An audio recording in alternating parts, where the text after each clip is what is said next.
Hello,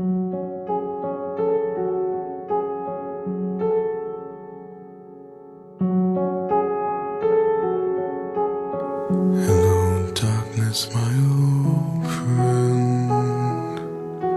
I've come to talk with you again, because a vision softly creeping left its scenes while I was sleeping, and the vision that was planted in my brain still remains within the sound of silence. In restless dreams I walked alone,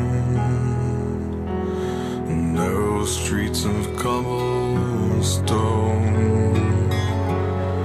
neath the halo of a street lamp.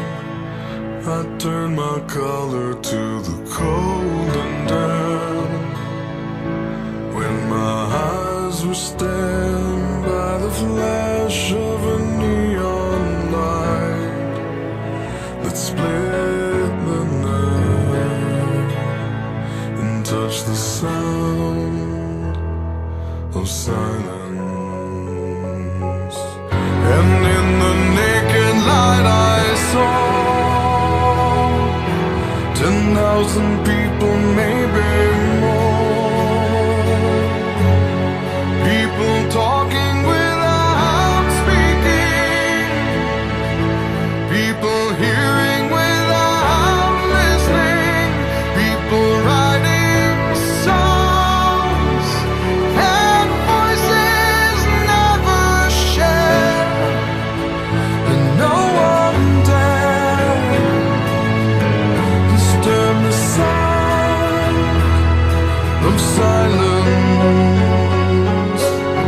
Fool said I, you do not know, silence like a cancer grows. Hear my words that I might teach you, take my arms that I might reach you,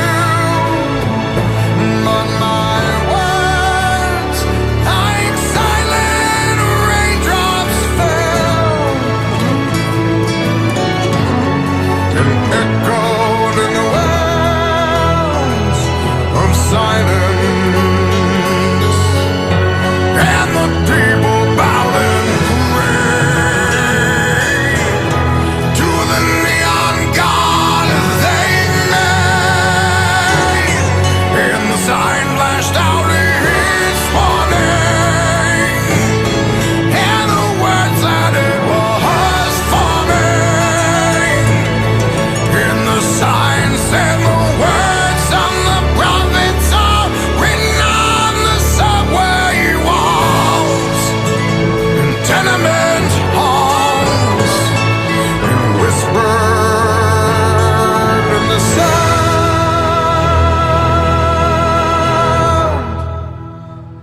of silence.